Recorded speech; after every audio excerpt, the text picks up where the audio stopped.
샬롬. 지난주에 이어서 이번 주에도 영상으로 사랑하는 성도 여러분께 주님의 인사를 전합니다. 지난주엔 어떤 성도님이 제가 전한 주님의 인사 샬롬이 너무 슬프게 느껴졌다고 해서 사실 오늘은 조금 밝게 인사드리려고 마음을 굳게 먹고 단상에 섰습니다만 여전히 안타깝고 참담한 마음을 감출 길이 없습니다. 그러나 우리가 비록 주님께서 구별하신 공간에 함께 모여 예배하지는 못할지라도 영상 매체 앞에 함께 모여 예배드리는 이 시간은 우리 주님께서 구별하신 시간임을 기억하며 영과 진리로 예배드리시는 우리 모든 성도님들 되시기를, 또 여러분의 가정과 가족들이 되시기를 간절히 소망하며 축원합니다. 그래서 이 방송 예배에 참여하시는 모든 성도님과 여러분의 가정과 가족들, 그리고 기도하며 행하시는 모든 일 가운데 삼위일체 하나님의 풍성한 은혜와 은총이 더욱더 충만하시기를 주님의 이름으로 다시 한번 축원합니다. 특별히 대구 경북 지역과 우리나라 전역에서 코로나19와 사투를 벌이고 계시는 모든 의료진들에게 주님의 샬롬이 함께 하심으로 코로나19 사태가 속히 종결되기를 간절히 축원합니다.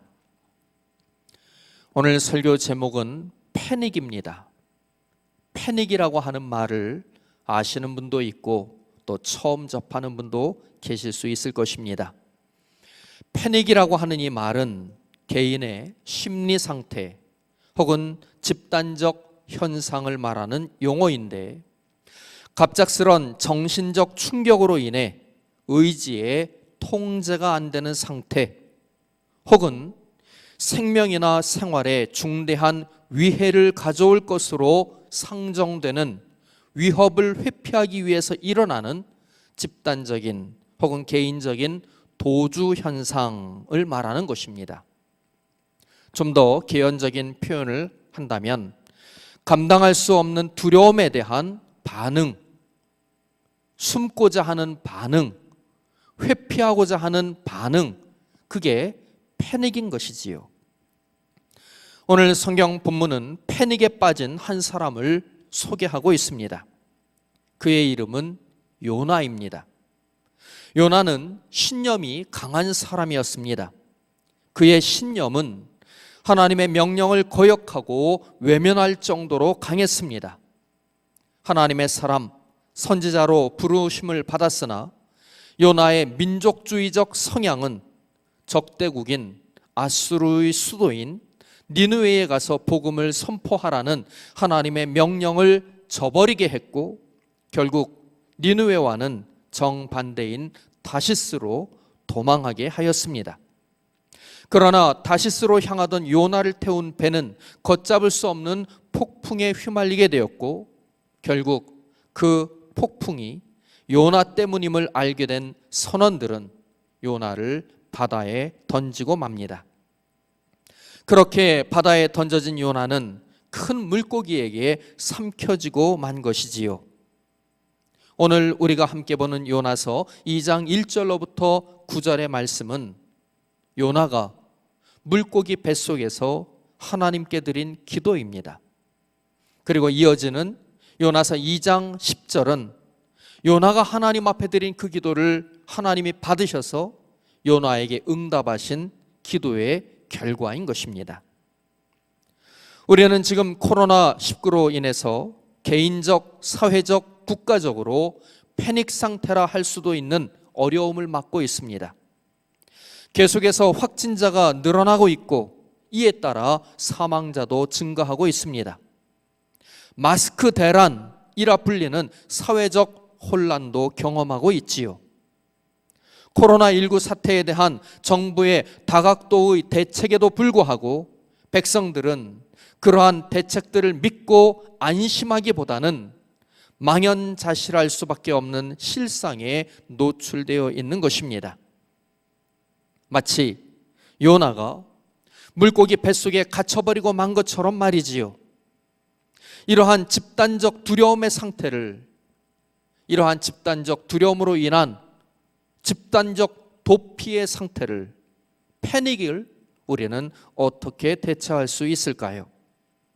요나의 경우를 통해 그 신앙적 영적 비결을 살펴보며 그 해법을 찾으며 은혜를 받고자 합니다. 요나의 경우를 통해 우리가 알 수 있는 패닉 극복의 비결은 다음과 같습니다. 우선 첫째, 기도입니다. 요나서 2장 1절로부터 2절을 보면 요나가 물고기 뱃속에서 그의 하나님 여호와께 기도하여 이르되 내가 받는 고난으로 말미암아 여호와께 불러 아뢰었더니 주께서 내게 대답하셨고 내가 스올의 뱃속에서 부르짖었더니 주께서 내 음성을 들으셨나이다 한 것입니다. 오늘 성경 본문은 요나의 태도가 물고기 뱃속에서 180도로 바뀌었음을 분명히 보여주고 있습니다.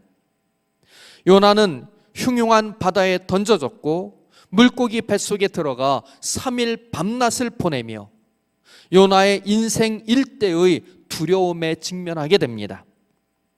그러나 또 다른 한편 우리는 바로 여기에서 요나가 직면한 고난과 그 고난으로 인한 두려움의 유익도 있었음을 발견할 수 있습니다.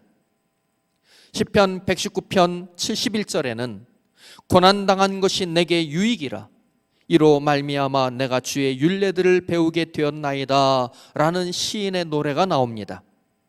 우리는 좋은 환경에서 좋은 것들을, 많은 것들을 배울 수도 있지만 전혀 그렇지 못한 환경 혹은 힘들고 어려운 환경, 고난의 환경, 두려움 속에서도 우리는 깨달음을 얻을 수가 있는 것입니다.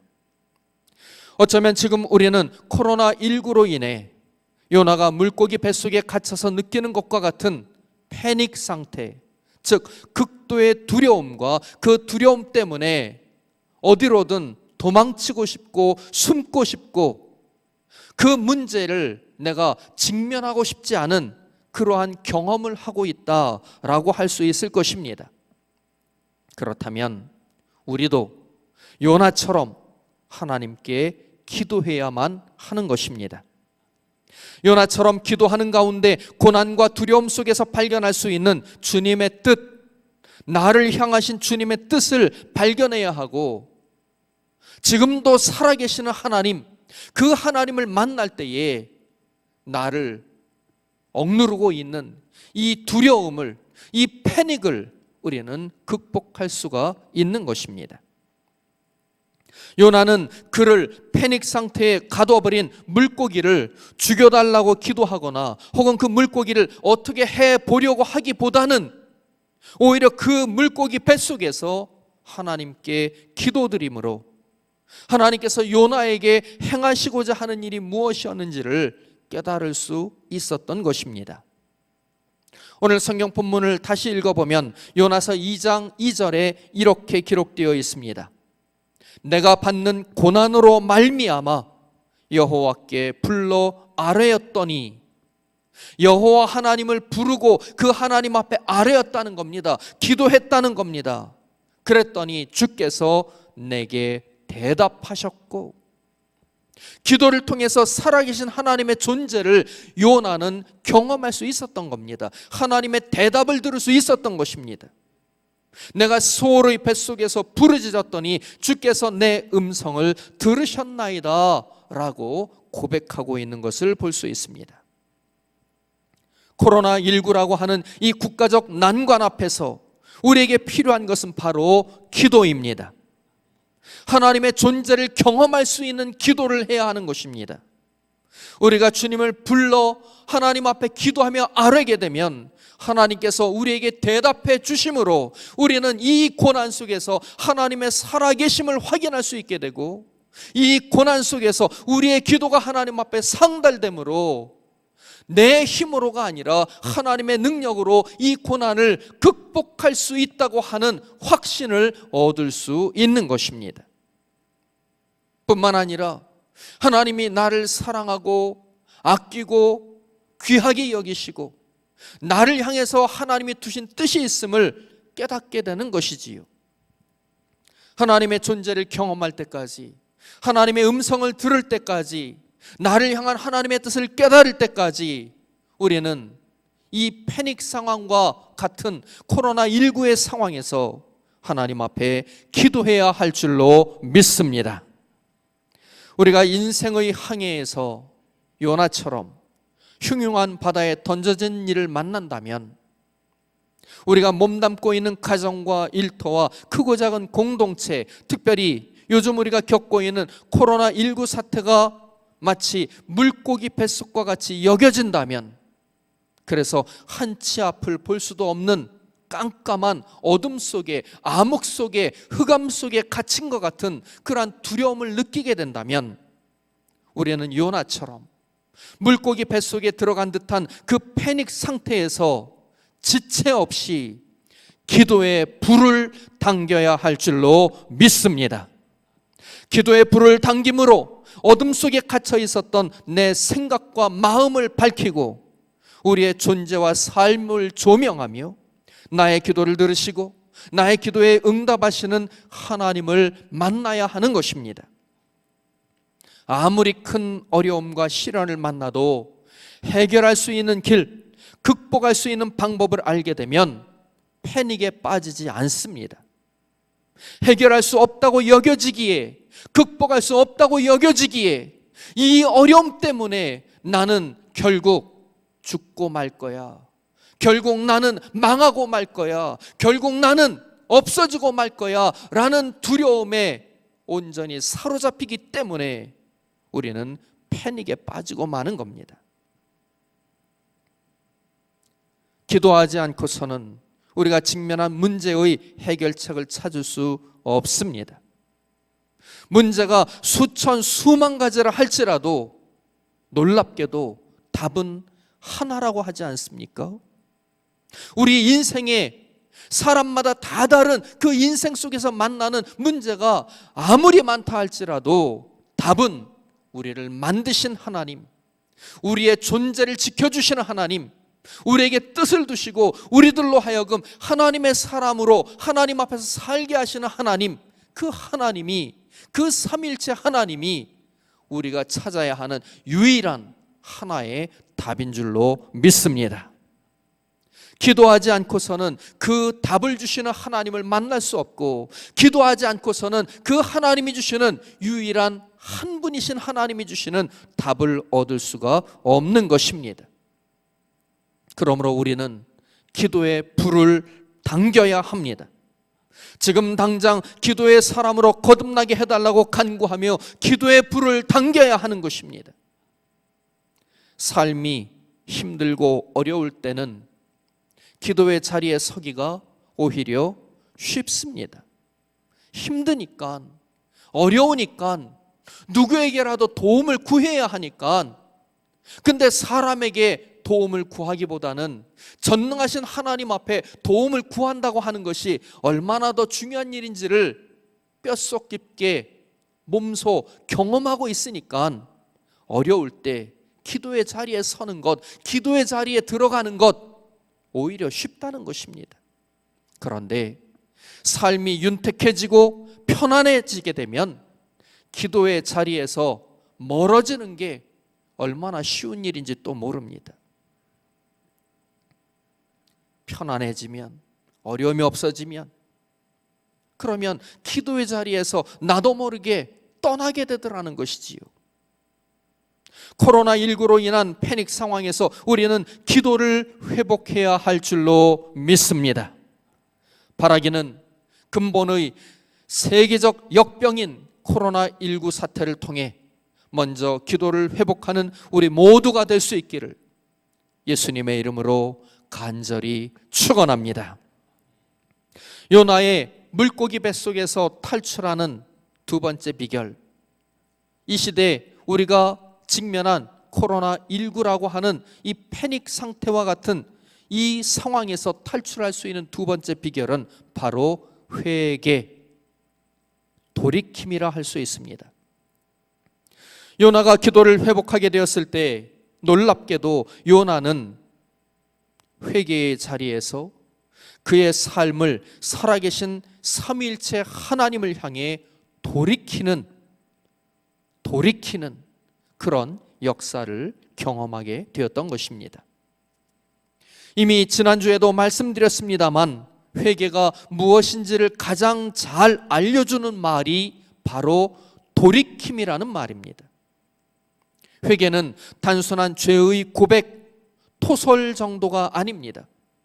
회개했다라고 해놓고 내가 이렇게 해서 잘못했다, 저렇게 해서 잘못했다, 이렇게 해서 죄를 범하고 이렇게 해서 악을 행했다라고 회개해놓고 그 일을 또다시 반복한다면 그건 회개 아닙니다. 돌아서야 되는 겁니다.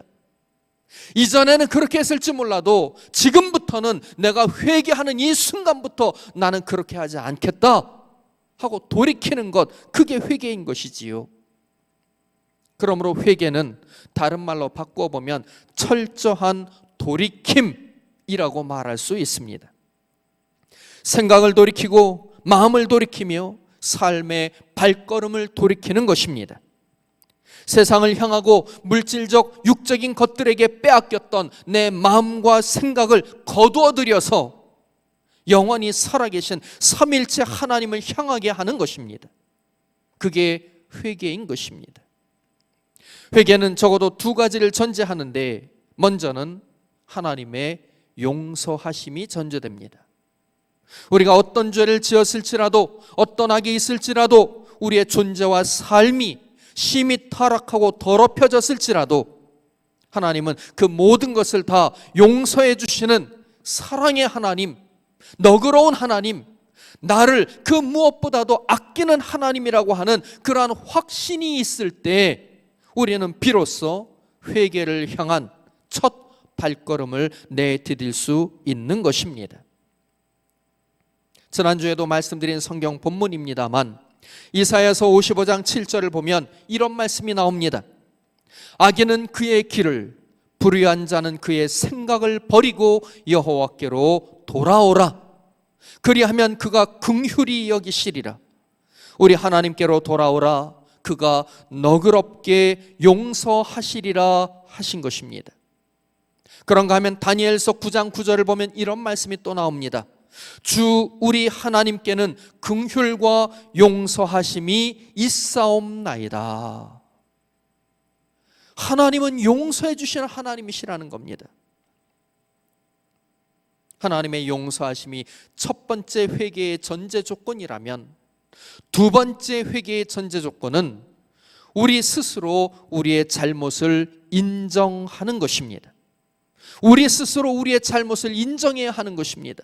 용서해 주는 분이 아무리 용서하려고 기다리고 있어도 잘못했다고 인정하고 고백하지 않으면 용서해 줄 수 없는 것 아니겠습니까?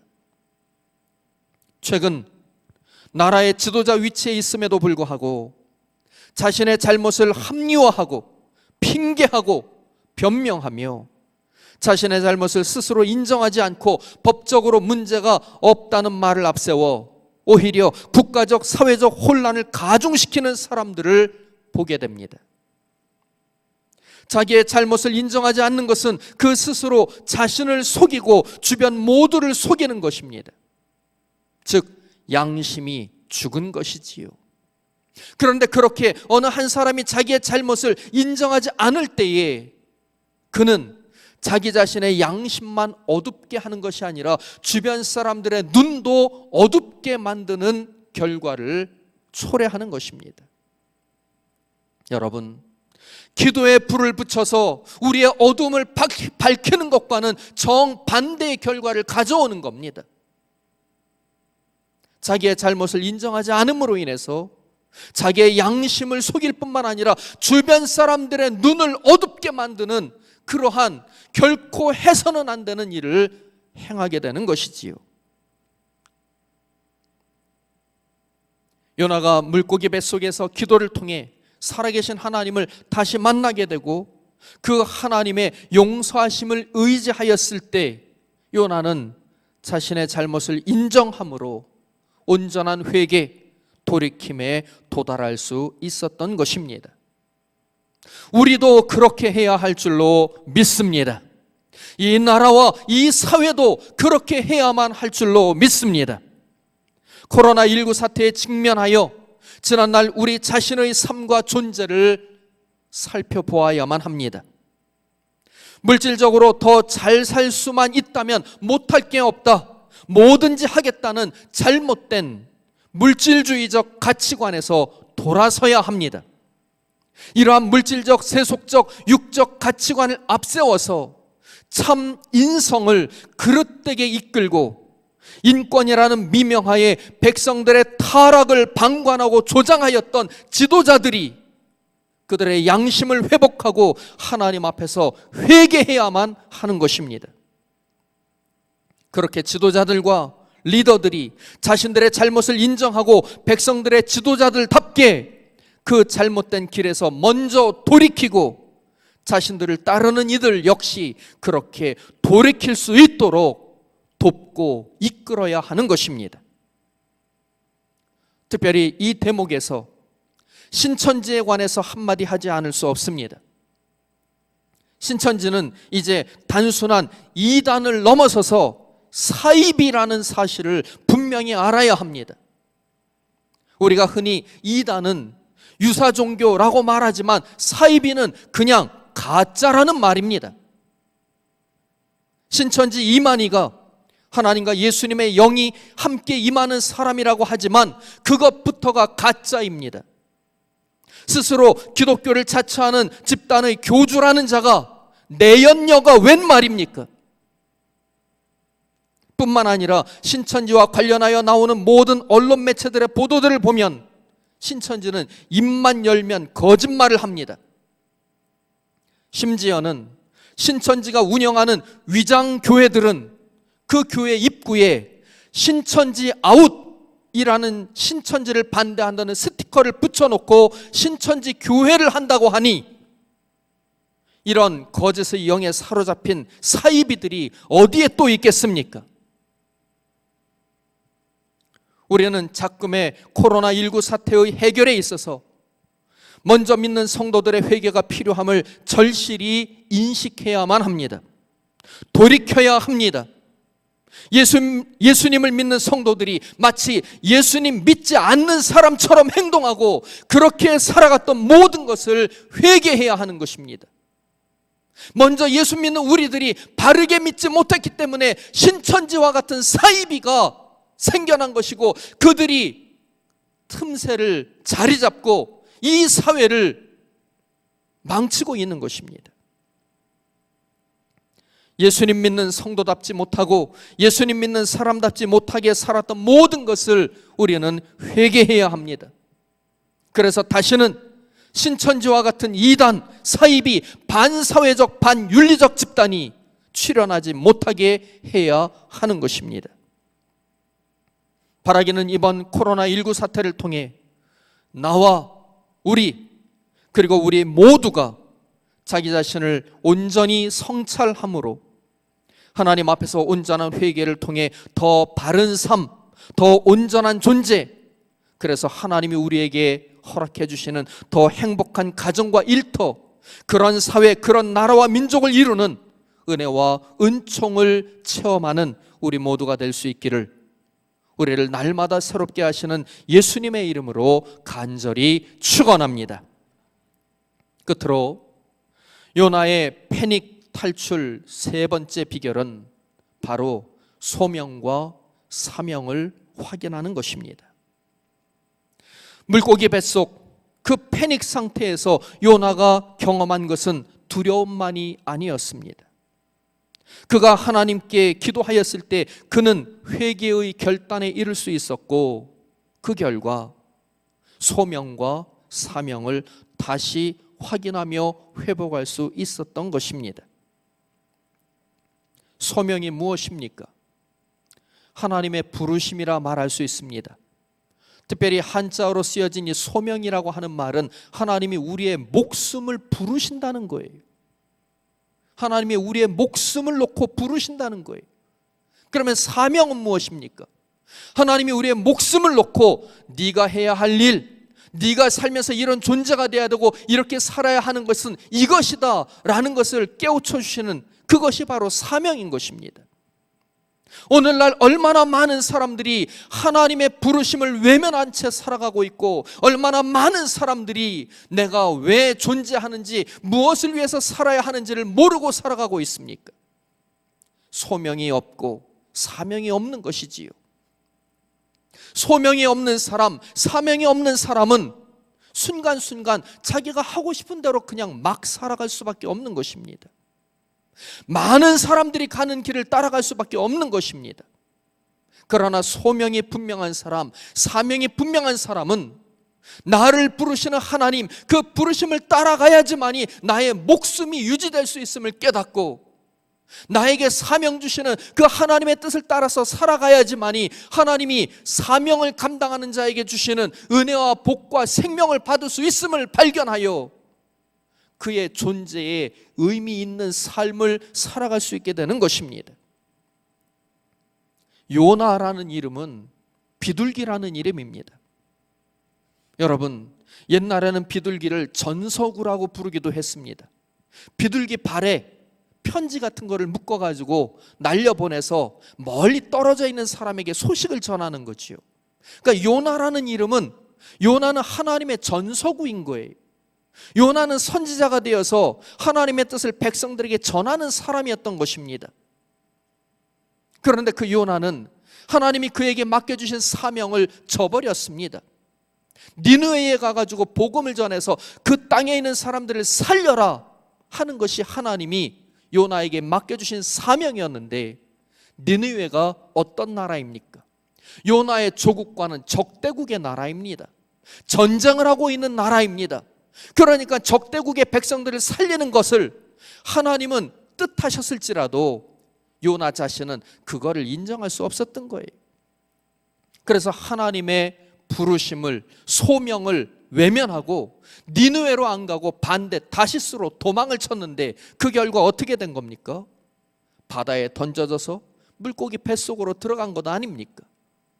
하나님의 부르심, 소명을 외면한 결과 요나는 물고기 뱃속에 들어가서 물고기 밥이 되는 신세가 되고 말았던 것입니다. 하나님이 맡겨주신 사명, 요나를 통해서 하나님이 행하시고자 하는 일을 외면했을 때 요나는 그의 생명을 부지할 수 없는 절체절명의 상황에 처하고 말았던 것입니다. 그런데 요나가 그 물고기 뱃속에서, 그 깜깜한 어둠 속에서, 암흑 속에서 하나님 앞에 기도의 불을 당겼을 때 자기의 생각이 잘못됐음을 깨닫게 되었고, 자기의 마음이 잘못됐음을 깨닫게 되었고, 자기의 생명은 하나님의 부르심, 소명을 따라갈 때 보존될 수 있음을 발견하게 되었고, 자기의 삶의 의미는 하나님이 맡겨주신 사명, 그 사명을 감당할 때 비로소 요나다운 요나가 될 수 있음을 발견하게 됐다는 것입니다. 그래서 요나는 그 물고기 뱃속에서 하나님 앞에 이제는 소명과 사명을 회복하고 감사하게 되었다는 것입니다. 우리는 이와 똑같은 사건을 신약 성서에서도 찾아볼 수가 있는데, 그것은 바로 사도행전 16장에 나오는 바울과 실라의 빌립보 선교 사건입니다. 바울과 실라는 빌립보 선교하는 중 감옥에 갇혔다가 풀려나게 되었는데, 바로 이 사건이 우리가 주목해서 볼 사건입니다. 바울과 실라가 빌립보 성에 들어갔을 때 그곳에서 귀신 들려 점치는 가엾은 한 계집 여종을 만나게 됩니다. 그리고 그 여종에게서 바울과 실라는 귀신을 쫓아냅니다. 그런데 이 일로 인해 귀신 들린 여종을 앞세워 점값, 즉 복채의 수입을 챙기다가 이제는 그 여종에게서 귀신이 떠나가니까, 점을 못 치게 되니까, 복채를 챙기지 못하니까 수입이 끊어지게 된 그 여종의 주인이 바울과 실라를 붙잡아 누명을 씌워 재판도 없이 무자비하게 때린 후에 지하 감옥에 던져버린 것입니다. 얼마나 매를 맞았는지, 매를 맞다 실신하여 지하 감옥에 던져진 바울과 실라는 한참 시간이 지나 한밤중이 되어 감옥에서 의식을 회복하게 됩니다. 그런데 바울과 실라가 의식을 회복한 이후 행한 첫 번째 행동은 원망이나 불평, 불만이 아니라 하나님 앞에 기도하고 그 하나님을 찬송하였던 것입니다. 그 내용을 성경은 다음과 같이 기록하고 있습니다. 사도행전 16장 24절로 26절을 보면 그가 이러한 명령을 받아 그들을 깊은 옥에 가두고 그 발을 착고에 든든히 채웠더니 한밤중에 바울과 실라가 기도하고 하나님을 찬송하매 죄수들이 듣더라. 이에 갑자기 큰 지진이 나서 옥토가 움직이고 문이 곧 다 열리며 모든 사람의 매인 것이 다 벗어진지라 한 것입니다. 어떻게 이렇게 할 수 있었을까요? 억울하게 재판도 받지 못하고 왜 맞는지도 모르고 흠씬 두들겨 맞다가 정신을 잃고 한밤중이 되어 깨어나 보니 지하 거목인데, 깨어나서 보니 목에는 큰 칼을 차고 있고 두 손에는 수갑이 채워져 있고 두 발에는 족쇄에 묶여 있는데, 어떻게 바울과 실라는 하나님을 원망하지도 않고 불평 불만하지도 않고 하나님 앞에 기도하며 감사하여 하나님을 찬양할 수 있었을까요? 그것은 바울과 실라에게 분명한 소명과 확실한 사명이 있었기 때문인 줄로 믿습니다. 바울과 실라는 하나님께서 왜 그들을 빌립보에 보내셨고, 그곳에서 왜 귀신 들린 여종을 만나게 하셨고, 그를 어떻게 회복시키시고 하는 이 모든 일들, 그래서 억울하게 누명을 쓰고 얻어맞고 실신하고 감옥에 갇히게 되었지만, 그 모든 것 가운데는 하나님의 뜻이 있었고 자신들은 그 하나님의 뜻을 감당하기 위해서 그러한 고초를 당하게 되었다고 하는 그 상황을 원망하거나 불평불만한 게 아니라 오히려 감사할 수 있었다는 것입니다. 무엇을 통해서요? 기도를 통해서요. 그리고 그 기도를 통해서 그들은 결국 그들에게 하나님이 허락하신 사명을 다시 한번 확인하고 그들을 계속해서 부르고 계시는 그 하나님의 소명을 깨달으며 하나님 앞에 감사의 찬양을 드릴 수 있었던 것입니다. 하나님 앞에 감사의 찬양을 드리며 기도하며 찬양하는 바울과 실라가 어떻게 되었습니까? 그들을 얽어매고 있고 그들을 옥저여 매고 있는 모든 묶었던 것들이 다 풀어졌을 뿐만 아니라 그들이 갇혀있는 감옥의 문도 열렸다는 것입니다. 하나님 앞에서 자신에게 주어진 소명과 사명에 대한 분명한 인식이 있고 그 소명과 사명을 감당하려 하는 자세와 태도가 온전한 사람들, 그래서 하나님 앞에 늘 끊임없이 쉬지 않고 기도하며 찬양할 수 있는 그런 사람들을 감당할 수 있는 것은 이 세상에 그 무엇도 없습니다.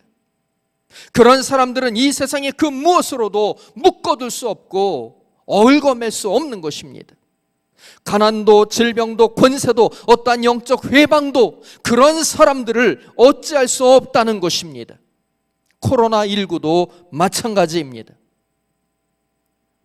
요나가 기도를 통해 회개, 즉 돌이킴에 도달하고 그의 사명을 회복하여 감사하게 되었을 때 물고기 뱃속에서 나올 수 있었던 것처럼 바울과 실라가 억울한 매를 맞고 옥에 던져지는 분통 터지는 상황에서도 오직 그들에게 주어진 사명을 잊지 않고 그들을 계속해서 부르고 계시는 그 소명을 기억하며 하나님 앞에 기도하고 찬송하였을 때 바울과 실라를 얽어매었던 모든 것이 풀어졌고 감옥 문도 활짝 열렸던 것입니다. 더 놀라운 것은 이러한 해방과 노임의 일이 바울과 실라에게만 일어난 것이 아니라 바울과 실라의 기도와 찬송을 함께 들은 옥에 있는 모든 사람들에게도 일어났다는 것입니다. 우리는 여기에서 중요한 깨달음을 얻게 됩니다.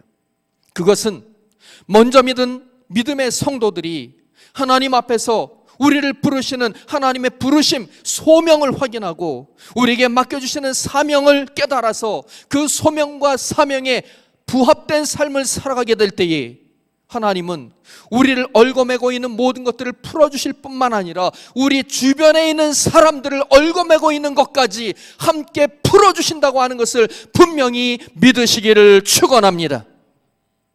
그러므로 먼저 믿은 우리 성도들이 하나님 앞에서 회복해야 할 것은 우리의 목숨을 부르시는 하나님의 부르심, 소명, 우리의 삶을 결정짓는 하나님이 맡겨주신 사명, 이것을 우리가 바로 깨닫고 하나님 앞에 기도하며 감사하며 찬양하게 될 때 나뿐만 아니라 내 주변에 있는 사람들도 함께 그들을 얽어매고 있는 모든 것으로부터 풀려나는 해방의 역사, 자유의 역사, 노임의 역사가 일어난다는 것을 분명히 믿고 확신하시기를 주의 이름으로 축원합니다. 지금 우리가 해야 할 일이 무엇입니까? 코로나19 사태가 이렇게까지 확대된 것이 누구 책임이냐? 어디에서 잘못됐느냐? 물론 우리가 이 점을 그냥 넘어갈 수는 없겠지만 그거보다 더 우선돼야 하는 것은 먼저 믿는 우리 성도들이 지금 있는 우리의 삶의 자리에서 하나님 앞에 기도의 불을 당기고 하나님 앞에 우리 자신을 돌아보아 회개하고 하나님이 나를 부르고 계신다는 소명과 나의 삶을 결정짓는다고 하는 사명을 회복하여서 나 자신뿐만 아니라 우리 가정, 우리 가족, 내가 몸담아 일하고 있는 나의 일터, 그리고 우리 모두 대한민국 전체, 더 나아가서 온 세계를 지금 얽어매고 있는 이 코로나19라고 하는 우리가 감당하기 어려운, 우리를 패닉으로 몰아가고 있는 이 상황에서 해방을 얻는, 노임을 받는, 자유함을 얻는 그러한 일에 우리가 쓰임받아야 할 줄로 믿습니다. 바라기는 코로나19만이 아니라 우리를 두려움에 사로잡히게 하고 어찌할 바를 모르게 하는 그 어떤 두려움, 그 어떤 문제, 그 어떤 시련이 찾아와도 기도와 회개로, 그리고 소명과 사명의 회복으로 하나님 앞에 감사하며 찬양하며 나아감으로 우리를 꼼짝 못하게 하는 패닉 상황에서 벗어나 위로는 하나님께 영광을 돌리고 아래로는 많은 사람들에게 유익을 끼치는 우리 모든 성도님들 되시기를, 모든 고난, 시련 중에 항상 우리와 함께 하시는 예수님의 이름으로 간절히 축원합니다.